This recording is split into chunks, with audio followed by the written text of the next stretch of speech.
welcome to Daily Spiritual Thought. And today's title is Freedom and Peace. Today we're talking about the two greatest longings of humanity, freedom and peace. We all finally want a world in which there is peaceful interaction with each other, that we're all well and that everyone can live in freedom. But the reality is still different. Everywhere we see trouble spots and freedom seems trampled underfoot. But what does it really look like? What do freedom and peace mean to you?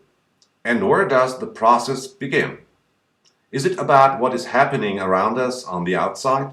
Or is it just the reflection of what we've done to ourselves as a collective? That we have enslaved and chained ourselves? Perhaps you're now pondering and asking yourself, what does he mean by that? To what extent are we restricted by the world around us, deprived of our freedom?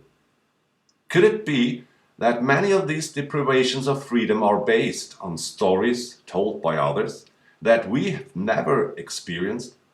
And could it be that we create absolute denials of freedom as humanity through our thoughts and feelings, through our inner discord? So who deprives most people of their freedom? They themselves.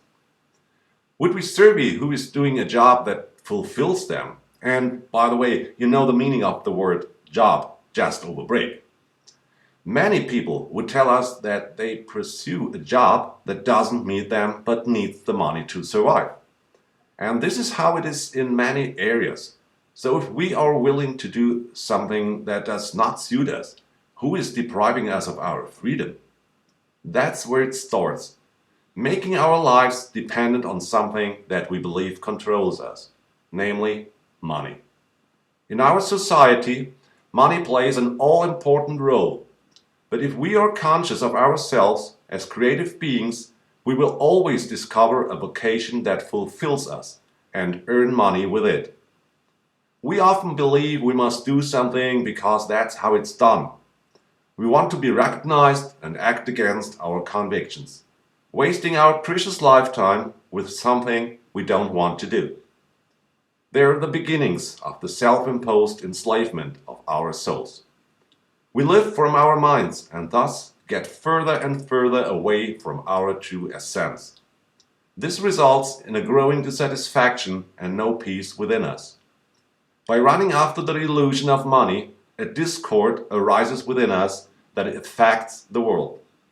Very few people know this. But as the saying goes, as within, so without.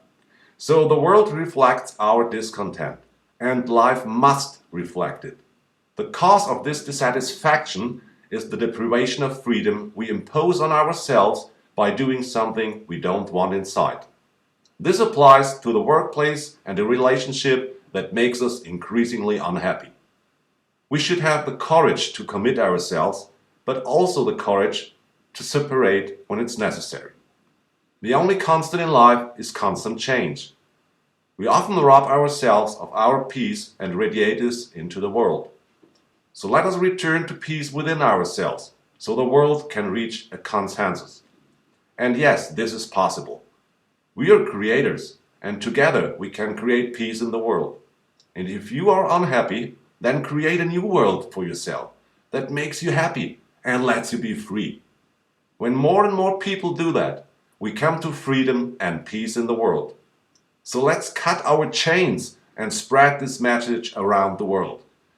And then the day is not far when we can welcome the golden age, a golden era that we've created. For now, this is Andreas from Daily Spiritual Thought. Despite all this unpeace we are going through, have a wonderful time. Thanks a lot for listening and God bless.